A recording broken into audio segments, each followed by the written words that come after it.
Pupuh bindi bet o hai o he o et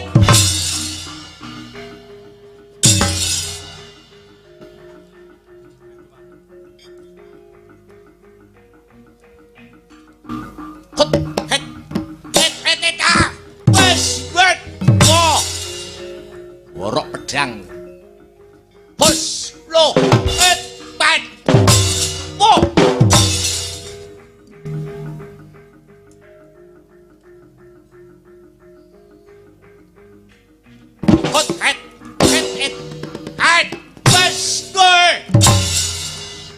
Trolong tumbak wes.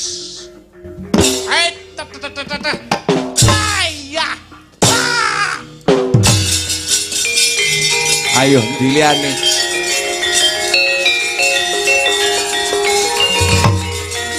Mas.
Ayo.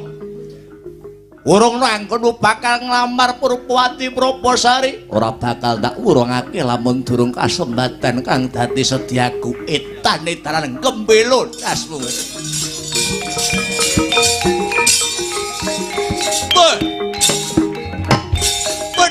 Wah. Hai. Wah.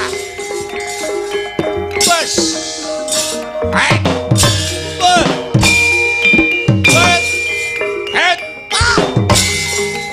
Ice.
Mudun munggah. Weh. What? Weh. Wes. Weh. Hite. Ice. No. Ah. Hey.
Mawut kang katrajang ing dahana wadya sangkep keprabon perang kang obro markota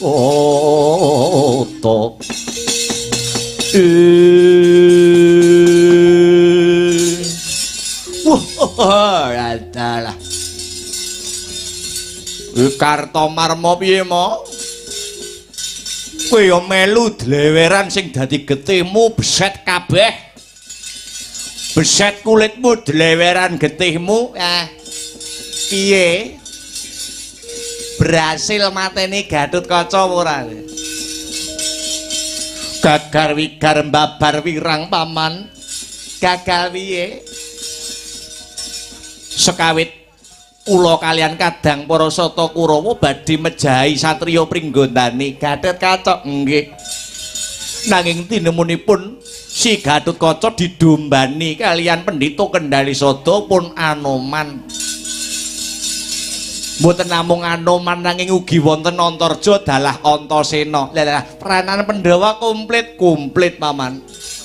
Kurawa sami mimpang mandelong barisanipun boten wonten ingkang mangga puliya mungsuh kalian pranaan para Pandhawa. Piye Der wek ndak karep maju? Mboten. Kok mboten kowe iki mbok ya usaha bantu karo kadang-kadangmu. Usaha pripun lho, Man? Wong musuhe wae ra imbang lho. Kurawa kon musuh pranaan Pandhawa jal. Dalange sapa, lakone apa, tanggapane ning ndi, bayarane pira? Kurawa menang musuh pranaan Pandhawa Dadang. Kula pengen delok. Renek critane. Ndak enek, Man. Wit riyen Kurawa pun takdirne kalah. Lha kula kon maju ngentek-ngentekke tenaga. Lung do mundur. Wis goro-goro ngono. Gek nembang. Kowe iki kaya dulur-dulurmu Kurawa e padha godres getih, padha beset sing dadi kulite kowe kok ora duweni rasa rumangsa andarbeni. Rumangsa andarbeni ora duwe nyawang-nyawang to, Man. Nek musuhe penak, musuhe ora babak, musuhe ora bobot, musuhe ora imbang. Kurawa akeh cacahe akeh Kurawa ning musuh. Lho nika Gatotkaca lagi cilik wis dadi jagone dewa lho. Dereng mulai Anoman ambak mun tuwek niku mateni Ratu Sekti dhewe sak jagat wayangan dosa mengko bruki gunung. Dan mau Kurawa nggo gatheng ndase timbang perintah Kurawa mbok jenengan maju piyambak. Aja perintah-perintah wae. Maju dhewe, kok menang musuh pranaan Pandhawa Sengkuni tak rabekne meneh. Raimu. Wis tuwek mbok rabekne meneh. Lajeng kersanipun Kanjeng Paman Sengkuni kadosa pundi wis ya balik ning negara Ngastina nglapor karo anak Angger Duryudana babagan syarat sarana utawa bebana sing disesuwun karo temanten putri. Bebananipun nyuwun menapa duh Paman Harya? Siji, manten putri si Purbawati dalah Prabasari njaluk wujude kembang kang den wastani dening kembang Purbaningrat. Ewadene syarat kang angka 2. Manten putri njaluk syarat ya kuwi cupu manik mustikaning bumi mekaten.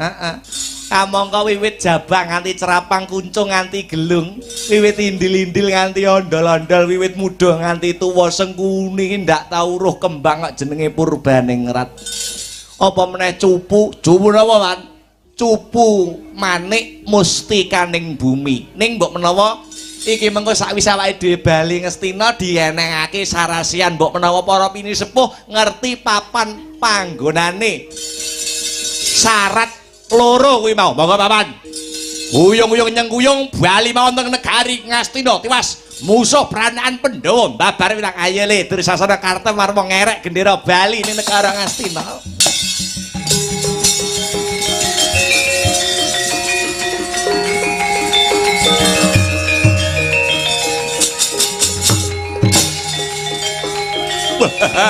Jadi ya.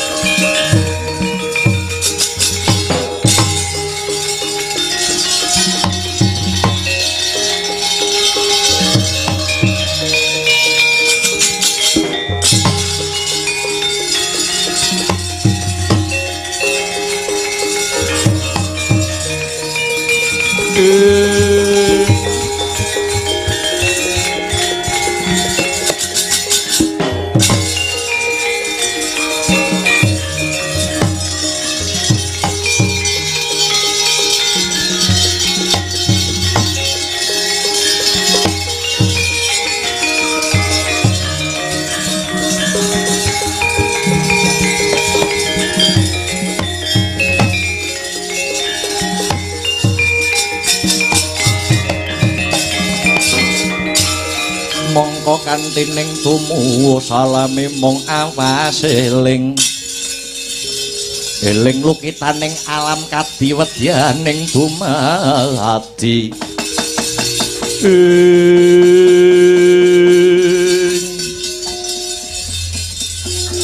rampunge dumadi wujuding panca bakah ing antaraning Raden Harya Gatotkaca kelawan Sata Kurawa. Lah kok dados iki nitik saka busanane ana wujuding Nalendra utawa ratu. Sinten jejuluk Paduka Sang Prabu? Lho nggih, nderek tepang Anggladhiwanuh. Kula Nalendra saking negari Traju Trisna Sudyamastani nami kula pun Prabu Buma Narakasura. Prabu Buma Narakasura. Negarane Traju Trisna. Lah banjur duwe karka ngendi duwe sedya apa dene petrek-petrek munggah ana ing Stinggil negara Widarba Ruci madhep ana ngarsaning Prabu Darmanadewa. Waduh, waleh-waleh menapa nyuwun sewu lepat Agung Pangaksami. Sedyaning kayun kula menika Ratu Traju Trisna Prabu Bama nampi wangsiting Jawata lumantar pangimpen utawi pasupenan. Awit ing dinten kalenggahan sakmangke negari kula Traju Trisna nedheng katrajeng wujudipun pagebluk mayangkara larang sandang larang pangan. Wangsiting Jawata ingkang kula tampi wonten saklebeting pangimpen ngandharaken negari kula Traju Trisna badhe waluya jati. Jati temah nirmala kahananipun badhe pulih kadidene wingi Kang Sarta Prabu Bama Narakasura badhe awet ingkang dados kawibawan Kang Sarta kesugihanipun waton saged ndhaup wanita ingkang dados lambanging wahyu kamulyan wahyuning katentreman nggih putra putri Paduka Purbawati kaliyan Prabasari pramila saking mriku Sinuhun Prabu Darmanadewa menawi wonten mulungi menggalih mugi dikeparengaken kula gegandengan asmara kula dhaup putra putri Paduka kalih badhe kula sinengkaaken dados garwa Parameswari ora-orane bakal tumiba ana parang curi nanging bakal tiba ana kasur babut.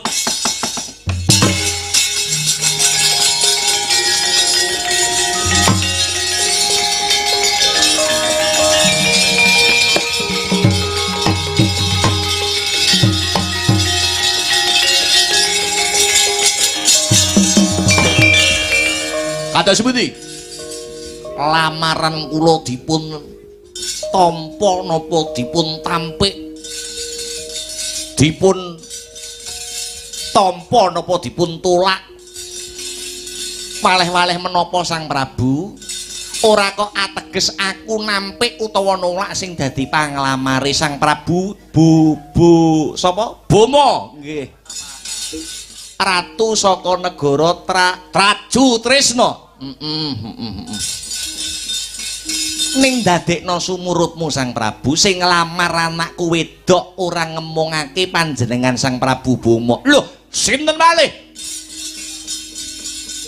Satriya Pringgondani Raden Harya Gatotkaca nglamaraken putra-putri kula kekalih kagem kang rayinipun nuningke Bambang Wisanggeni kalian Bambang Prabakusuma mboten ngemongaken menika warangka pepatih ing Ngastina Patih Harya Sengkuni ugi anglamar putra-putri kula kekalih kagem jatuh kramanipun Atmajendra Ngastina si Lesmana Mandra Kumara kang sarta kathah para raja Narpati miyang bupati ingkang sami kirim layang kirim nawala utawi kintaka panglamar dumateng kula kathah ingkang sami ngayunaken putra-putri kula kekalih. Lah lajeng kersa Paduka Sinuhun Prabu Darmanadewa kula ngedalaken wujudipun Giri Swayembara esuka surya ora nyawang endhek during derajat mangkat. Mbuh kuwi ratu, mbuh kuwi satriya, mbuh kuwi pendhita, mbuh kuwi wong pidak pedaraan. Sapa wae bakal bisa dedaupan kalian putra-putri kula kekalih lamun saged mujuti wujudipun kembang Purbaningrat dalasan cupu manik gambar bumi.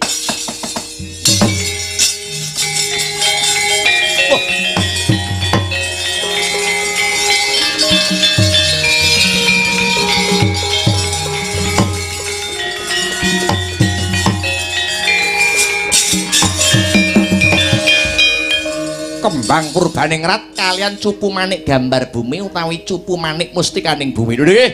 Trawaca dawuh pangantika Paduka Sang Prabu Darmanadewa kalilan kula nyuwun pamit badhe pados sarana utawi bebono serah-serahan kagem kula Prabu Boma anggenipun gadah gegayuhan kepengin Apalakrama kalian putra putri patunggu kekalih inggih ingkang ngatos-atos nggih Nger.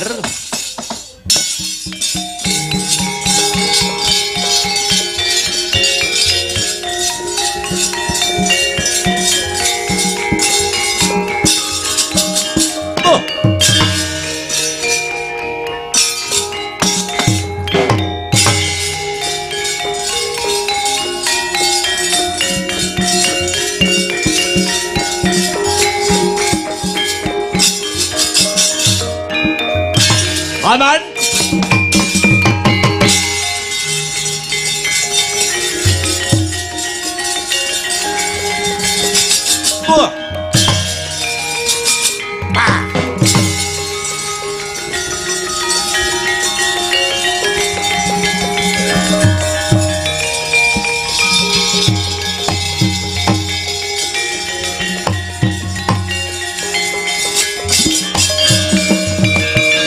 Kados pundi Nger?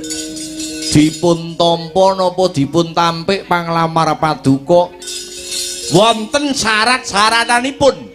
Syaratipun menapa bebananipun punapa Nger? Boma kudu bisa mujuti kembang Purbaningrat kang sarta cupu manik mustikaning bumi Paman Pancanyana. Waduh. Lalajeng mapan wonten pundi?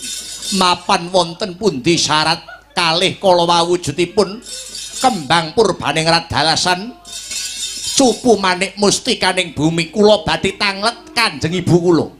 Kanjeng Ibu kula nuwun inggih Kanjeng Ibu Bathari Pertiwi badhe kula prepeki badhe kula suwuni pirsa babagan menika Kanjeng Paman. Sumangga kula dherekaken Nger.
Kala putrane ingsun sira iku wis wanci pisah lan jenenging wang iwa gulining larti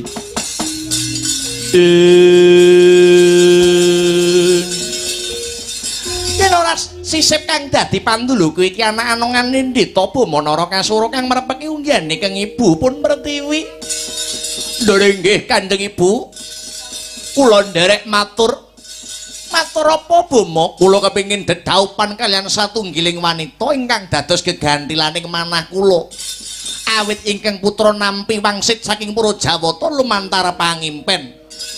Ingkang putra saged Anyakrawati ambal dendha awit anggenipun ngenyam kawibawan mapan wonten ing negari Trajutrisna kalamun ta saged dedhaupan kalian putri ingkang dados simbol wahyuning kamulyan, wahyuning katentreman putri kala wau mijil saking negari Widarba Ruci awewangi Purbawati kalian Prabasari. Nanging sudarmanipun nggih Prabu Darmanadewa ngedalaken wujudipun Giri Swayembara. Sok sapa bisa mujuti siji kembang Purbaningrat angka loro wujude cupu manik mustikaning bumi niku ingkang saged mupu wujudipun Giri Swayembara. Kanjeng Ibu Bathari Pertiwi napa sampun tanggap napa sampun pirsa wujuding syarat kalih kala wau.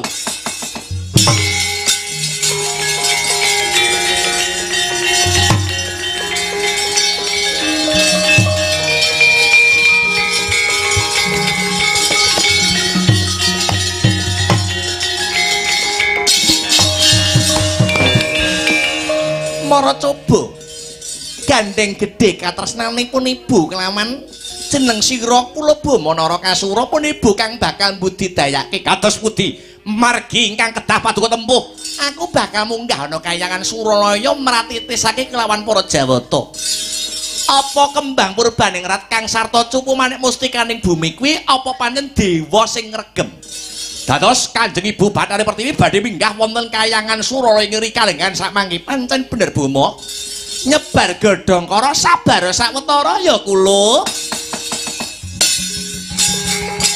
nggih kula tenggo kabar kawusananipun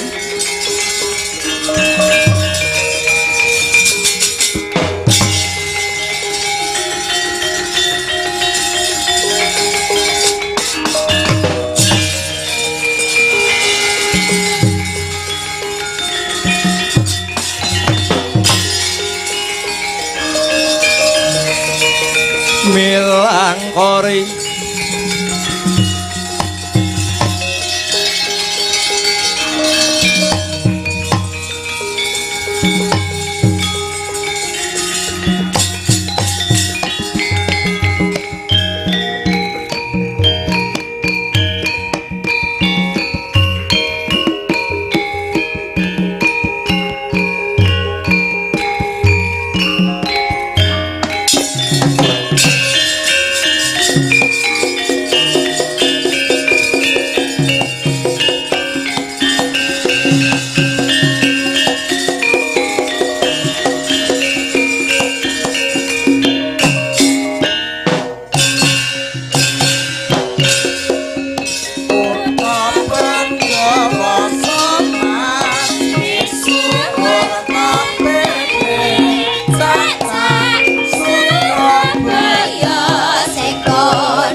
Alhamdulillah wa syukurillah. Wala haula wala quwata illa billah. Selamat pagi Mas Gareng. Selamat pagi Dek Petruk. Selamat pagi Gong. Pagi Mas Petruk nyampung celuk-celuk. Ayo. Alhamdulillah wa syukurillah sujud syukur ngarsaning Gusti Allah. Ya Le. Isih ketemu ning season gara-gara patet songo. Gara-gara saka tembung rogoh-rogoh rasa, rasane diselehke, pikirane disemelehake. Ngono ya Dik Petro. Masih dalam rangkaian niki menika ngemban dawuh. Ngemban dawuh. Bombong kawuran bungah nampi kapercayanipun keluarga besar niki menika Ibu Endang Sugiyarti. Sok Ibu Ngajat anggenipun kagungan kersa niki menika ngunduh mantu. Ngunduh mantu Dik Petro. Nggih Mas Gareng. Sing diunduh Nah, temanten kakung niki menika Mas Endika Nur Wibisono kang sarta Mbak Yu kula Mbak Yu Siti Latifah.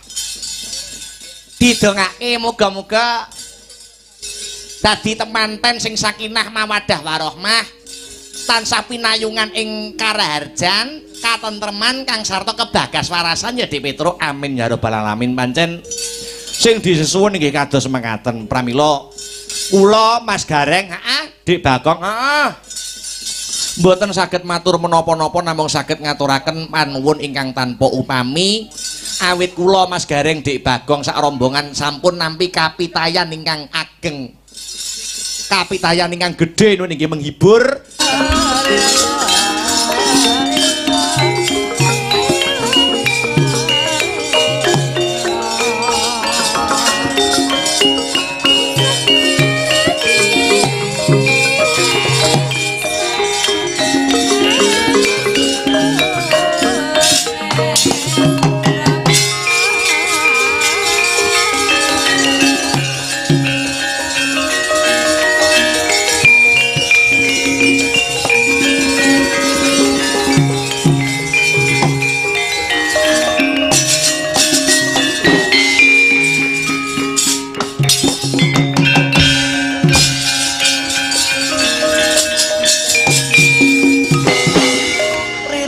Harta palwono tengamu Bersek kasan dirat ning kayon manis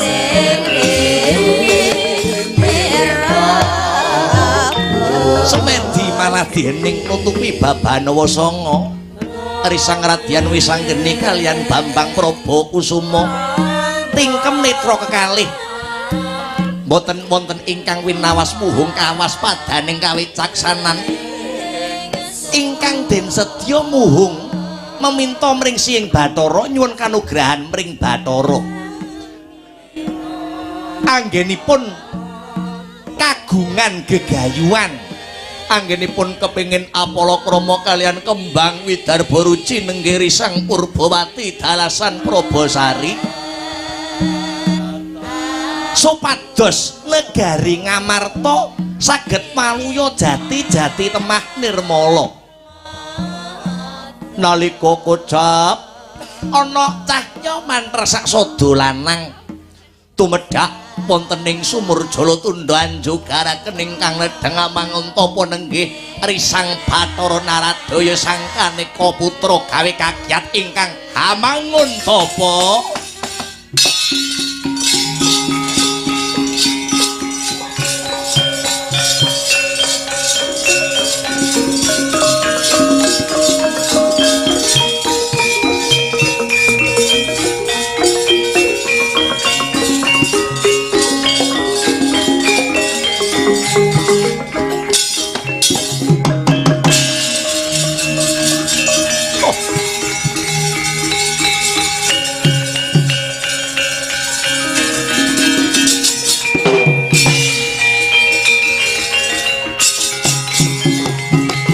samar pamoring suksma sinuksmaya winahya ing sepi sinimpen telenging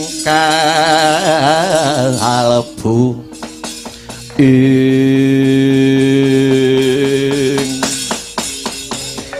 yen ora sisip kang dadi pamawase Wisanggeni iki kaya Pukulan Bathara Naradaya sang Kaneka putra kang nganjogarake anggone wisanggeni Kang Sarta Praba Kusuma anggone teteki brata mapan ana ing sumur Jalatunda. Pancen bener wisanggeni Kang Sarta Praba Kusuma. Apa kang dadi gegayuhan kita nganti wanter anggonmu tapa brata mapan ana ing sumur Jalatunda? Ngene Kanjeng Hyang Pukulun. Wisanggeni Kang Sarta Kakang Praba Kusuma nindakake teteki yoga brata mapan ana ing sumur Jalatunda. Awit aku kelawan Kakang Praba Kusuma mrihatinake kahananing kang gumelar mapan ana ing negara Ngamarta. Awit ing ripalungguhan iki negara Ngamarta nedeng katrajang pagebluk mayangkara larang sandang kalawan pangan. Manut pangsit kang den tampa kalian para pepundhen Pandhawa, negara Ngamarta bisa maluya jati-jati temah nirmala kalamun aku kelawan Kakang Praba Kusuma bisa ndhawuhake bisa dedaupan kelawan putri mijil saka Widarba Ruci kang awewangi Dewi Purbawati kelawan Dewi Prabasari. Mula nganti wanter tapa brataku karo Kakang Praba Kusuma mung kepengin nyuwun senjata pitulung tumbak kenceng kalian para dewa supaya bisa ngabolake gangsarake gampangake apa sing dadi pamutahku kelawan Kakang Praba Kusuma. Ya pamintamu bakal dikabulke kelawan para Jawata nanging ana tetembungan wisanggeni. Tetembungan apa Pukulun? Jer Basuki mawa biya kelakone Panjangka kudu mawa pangorbanan. Pangorbanan sing kepiye sing kudu ndak tebus.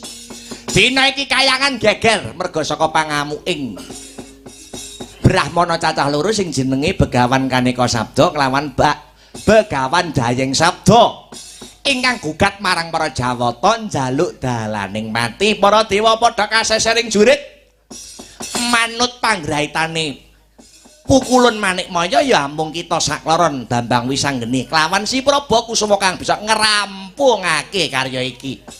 Mengko kalamun jeneng sira sakloron bisa ngerampungi karya nyingkirake Begawan Kaneka Sabda Kang Sarta Begawan Dayeng Sabda, gedhe ganjaranmu bakal para dewa kabulake anggonmu bakal dedaupan kelawan Putri Widarba Ruci ya kuwi Purbawati kelawan Prabasari. Enggal tak petukane Yang Pukulun.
Punapata mirah ingsun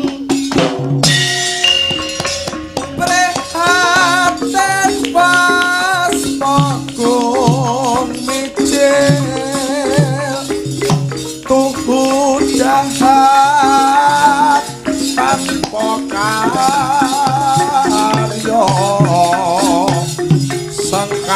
makan Gusti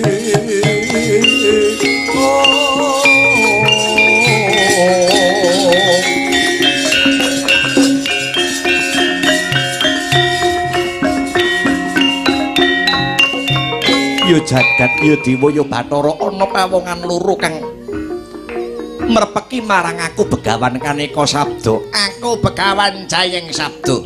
Aku Bambang Wisanggeni jagoning para dewa.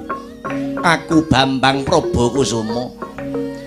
Kasembadan kowe ngrubuhke kayangan Suralaya kang sarta kasembadan kang dadi kabeh pamintamu kelawan para Jawata lamun jeneng sira pendhita Kaneka Sabda kelawan Jayeng Sabda bisa ngasorke yudane Wisanggeni kalian Prabakusuma. Weh lah dalah ngejak geger ngejak pirang-pirang ladeni wis satriya kekarone.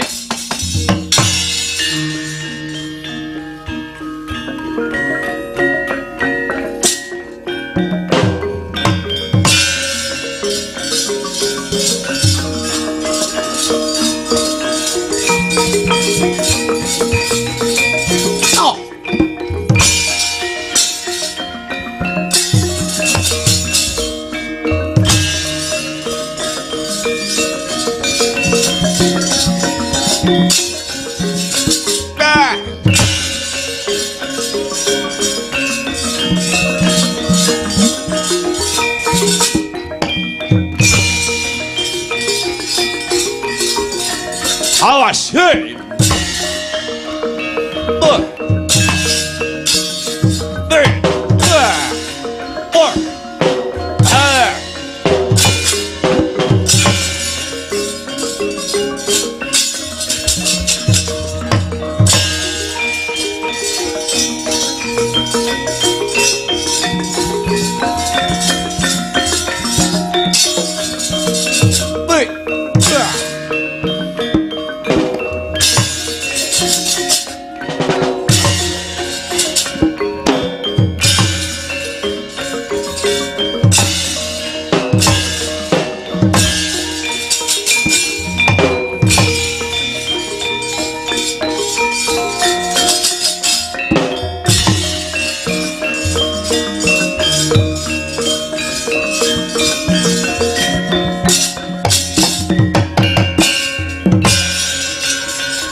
Ana ingkang kalindih ing antaraning Bambang Wisanggeni Bambang Prabakusuma anggenipun andon yudha kalian Brahmana kekalih.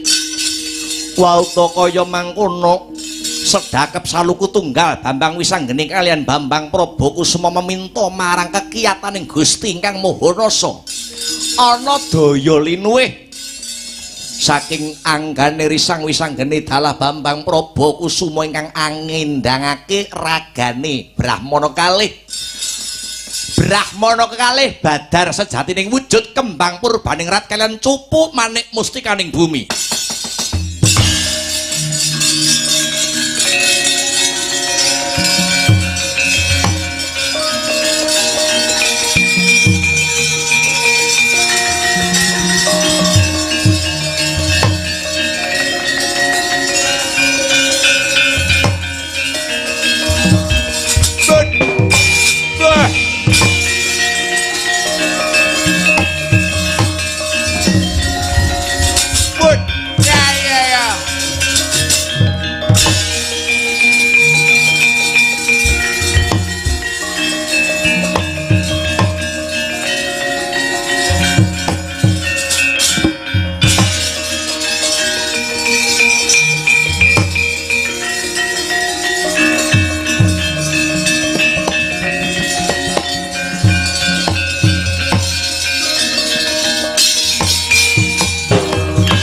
Sapantuk wahyune ngalah Kiya dumelah mangolah ilmu bangkit ing Eyang Pukulun Lah kok iki pendhita kekarone badar wujuding kembang, Kang Sarta wujuding kendhaga kang sumunar mawa cahya. Iki kembang apa? Iki kendhaga apa? Ndadekna sumurepmu wiwisanggene Kang Sarta Prabakusuma. Kembang iki jenenge kembang Purbaningrat. Dene cupune iki jenenge cupu manik mustikaning bumi. Lah terus gandeng cenenge karo aku kepengin rabi kelawan Purbamati Probosari. Ndadekna sumurepmu dina iki bapakne Purbamati Kang Sarta Probosari ngadani wujuding Giri Swayembara. Sapa wae bisa mupu Purbamati kelawan Probosari lamun bisa mujuti serah-serahan temanten ya kuwi kembang Purbaningrat Kang Sarta cupu manik mustikaning bumi ya iki sing dadi wujude.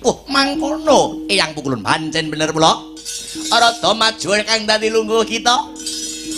Kembang Purbaningrat tak cundhuke ana mestakane Wisanggeni, cupu manik mustikaning bumi tak cundhuke ana mestakane Bambang Prabakusuma. Enggal bali ana negara Ngamarta selak dadi pengantu-antune para pepunden-pepunden Mandawa. Ngestake dawuh Eyang Pukulun.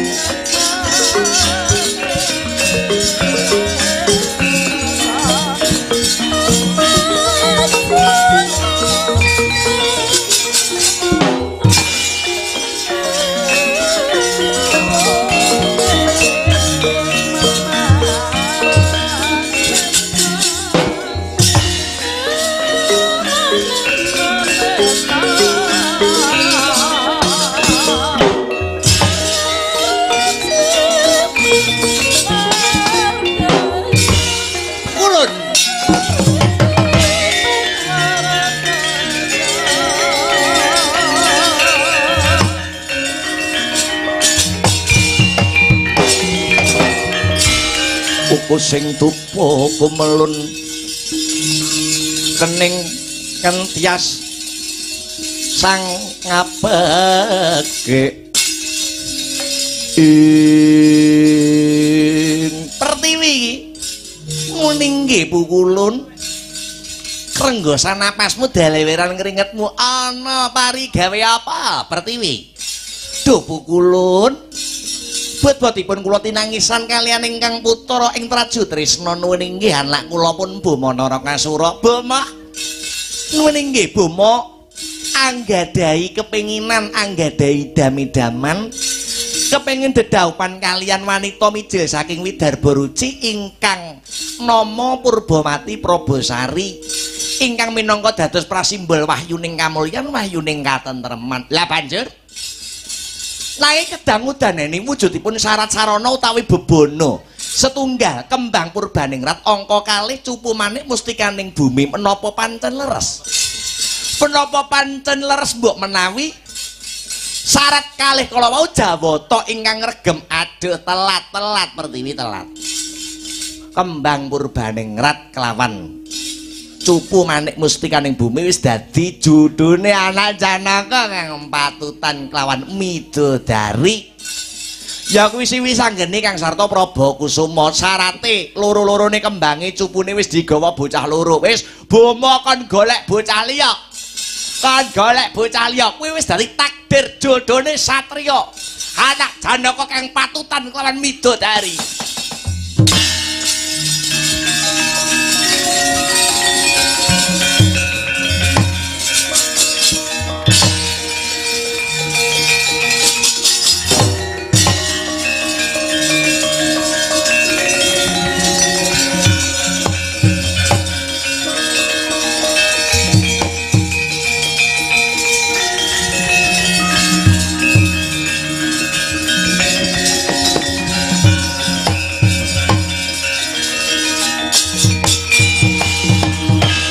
Pripun Kanjeng Ibu? Gagar wigar mbabar wirang kembang Purbaningrat kelawan cupu manik mustikaning bumi wis diregem anak Janaka kang patutan kelawan midodari ya kuwi Wisanggeni kelawan si Bambang Prabakusuma golek cah wedok liya gagah sing dadi idam-idamanmu kula Bama lah dalah ketrawasan.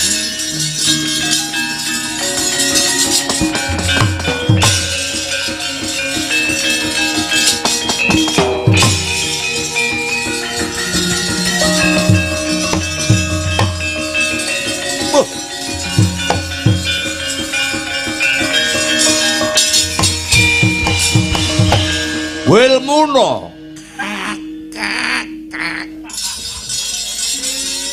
Wonten dawuh sinuwun. Dengaren kok wisuk kok ketelmen kowe. Inggih sinuwun. Pados pundi gagal anggonku duwe dame-daman bakal daup kelawan Purbawati dalah Probosari. Syarat-syaratane dicekel wis anggene kelawan Prabu Kusuma bangsat elek. Lajeng ngriksa paduka kados pundi wun? Iki mengko mesti ana arak-arakan temanten.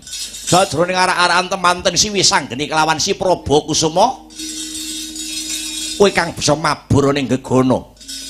Dicolong manten lanang kekarone pateni cemplung kene laut. Sendika staken dawuh.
Aduh Bathara Gung Amurma bumi bukti parenga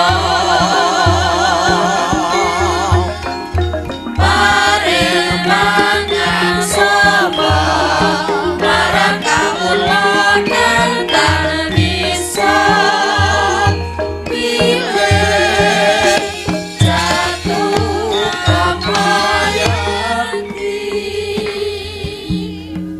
nyambung pirembakan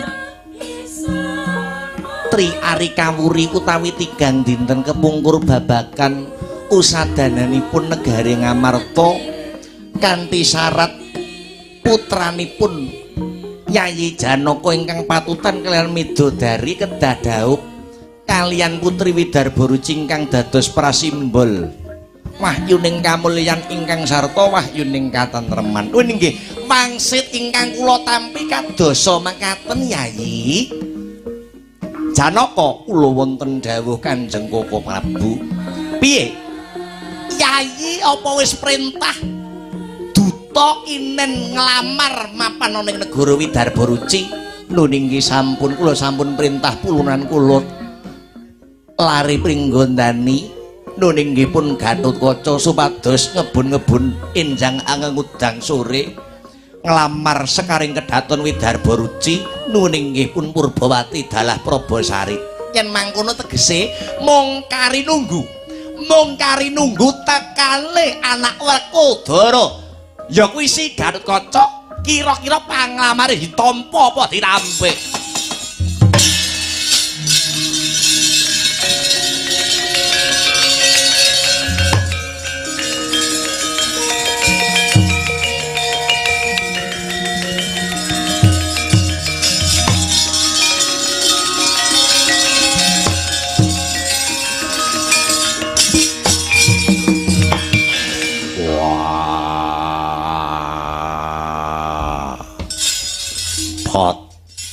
Kados pundi Rama Kyai? Piye? Nggonmu nglamar ning Goro Widarba Ruci. Ditampa apa ditampik? Nggonmu nglamar kanggo adimu si wis anggeni lan Prabu Kusuma. Anggone kepengin golek dalan waluyaning panandhang ing negara Ngamarta kang kalimput ing pepedhut. Waduh. Waleh-waleh menapa duh Kanjeng Rama Kyai? Kula sampun kasembadan siba mapan wonten ing negari Widarba Ruci manut dawuhipun Prabu Darmana Dewa sinten kemawon saged dedaupan kalian putranipun putri Prabu Darmana Dewa nggih Kusumaning Ayu Purbamati Probosari menawi saged mujuti syarat sarana. Syarat saranane apa Gatotkaca? Nggih kembang Purbaningrat kalian cupu manik mustikaning bumi. Wah, jlitheng Kresna Kakang, kuwi kembang apa neh? Kuwi cupu apa meneh? Uncung nganti gelung aku lagi krungu iki kembang kok jenenge Purbaningrat cupu kok jenenge mustikaning bumi. Lelakon kang peteng saya ndedet padange enggal tumeka nyebar godhong kara sabar sawetara Yayi.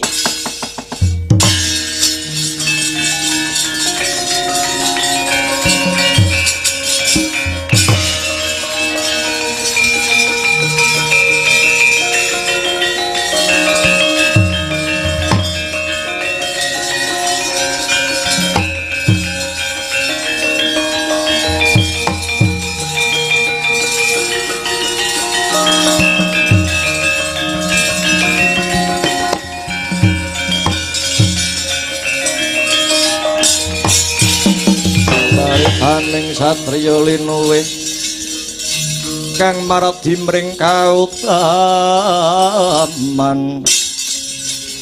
ing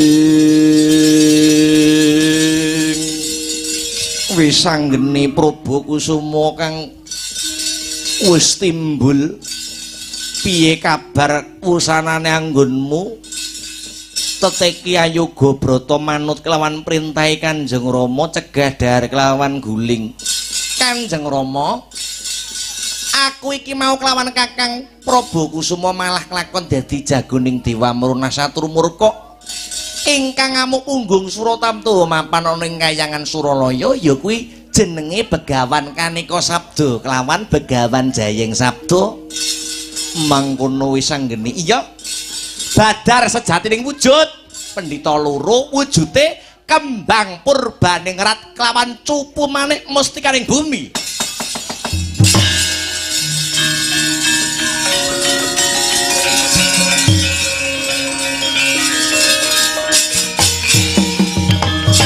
Wah, bola bali bola acang ora ninggalan jaran. Bapake demen prihatin, anake ya demen prihatin. Wis sanggeni Prabakusuma entuk kanugrahan wujude kembang lawan cupu kang minangka dadi syarat anggonmu bakal rabi kelawan Purbawati kelawan Probosari. Iya Kanjeng Adipati, ayo enggal diring. Sumangga Koko Prabu enggal deniring wisanggeni kaliyan Prabakusuma tumuju wonten negari Widarba Ruci. Nuwun inggih Nyai Gatot. Kula wonten dawuh Rama Kyai, awat-awatono calon temanten kekarone munggah ana ing Dirgantara. Ibarate manten kuwi kudu dipingit mbok menawa ana satru trubusaning mungsuh dom sumusup ing banyu. Kang kepengin nguruh gudha kelawan temanten kekarone singkirna ana ing Dirgantara. Nggih mangestuaken dawuh Dosang Rama Kyai. Aja lali liwat tepining lepen tempuran kang bening banyune supaya enggak bening sing dadi lelakon iki wisanggeni Prabakusuma.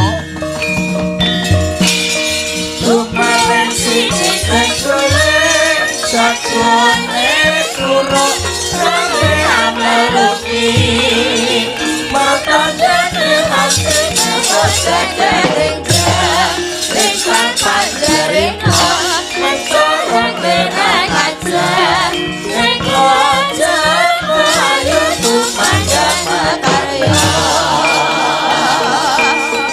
lumayan siji kekule sakone kuro sampe ameluki matandane hati newasadengga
wonten dawuh sinuwun. Kae ning isor kae. Ning isor kae wisanggeni Prabu Kusuma tumpake kreta kencana iring-iringan manten saut gawa lunga. Gawa ning pinggiring segore pateni. Lho nggih mangestaken dawuh.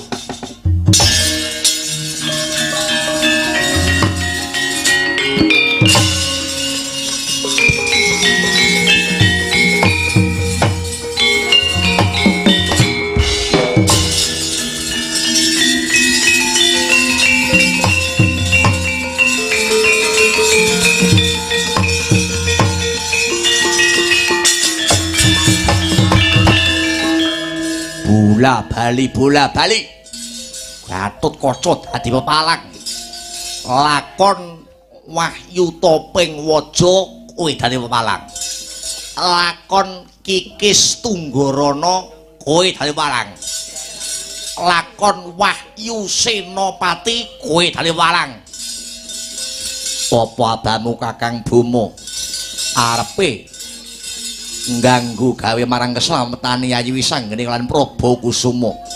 Wisanggeni Prabu Kusuma lakon daup karo Widarpa Ruci lan bisa nglangkai bangkene Bomo Narakasura cangkem elek.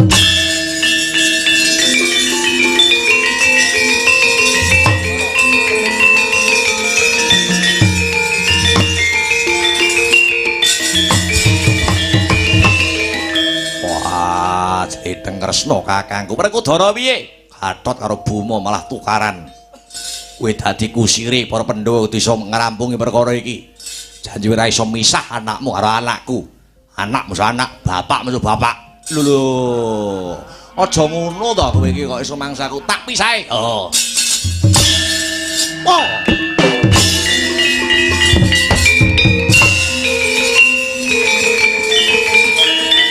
Hei, pisah.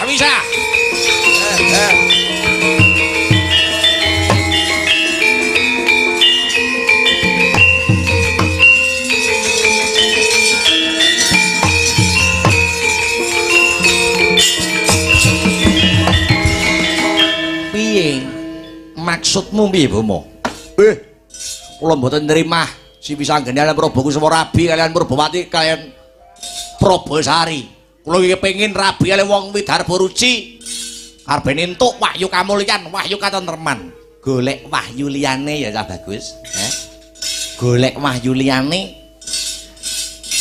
Lah ternyatane kembange karo cupune sing bisa ngregem si Wisanggeni karo Prabu Kusuma. Kowe aja nggo dolanan lho.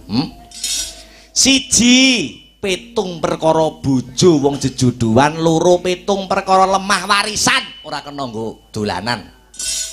Merga ana tetembungan sedumuk bathuk sanyari bumi. Sapa wani dumuk bathuke wong sing tresnani nyawa taruhane. Wis nglenggono ing rasa ndodo marang kawicaksanan. Ya, golek bocah-bocah sekitar kene wae. Ngaten. Wis golek judul liyane Purbawati Purbasari, golek wahyu liyane.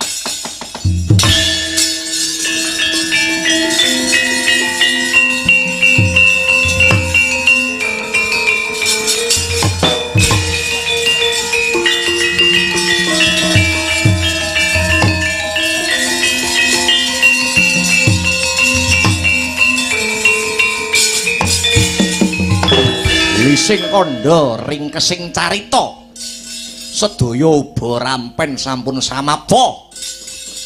Sedaya uba rampen sampun samapta kagelar. Nuwun inggih wujudipun pahargyan temanten ngantaraning Bambang Wisanggeni dhaup kalian Dewi Purbawati, Prabu Kusuma dhaup kalian Probosari. Wayangan 7 dina 7 bengi. Campur sari 7 dina 7 bengi ora kaya Kurawa sing gawe geger gawe gendra mapan ana njaba.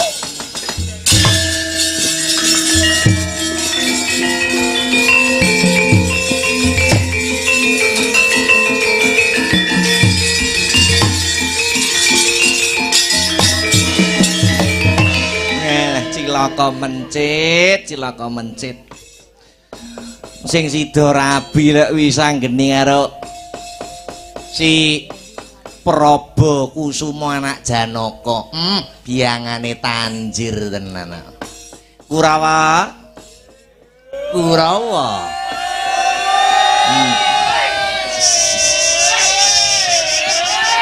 Payo. Barisan witi nglopot cawis nek dirusuh pahargan temantene.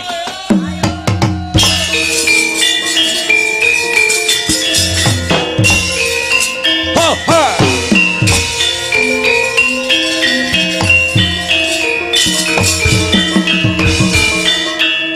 Karto Marmo arep jagong.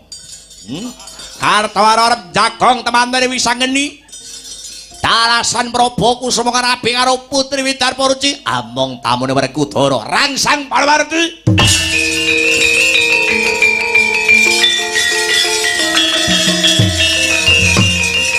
But art hey ayah lo way ice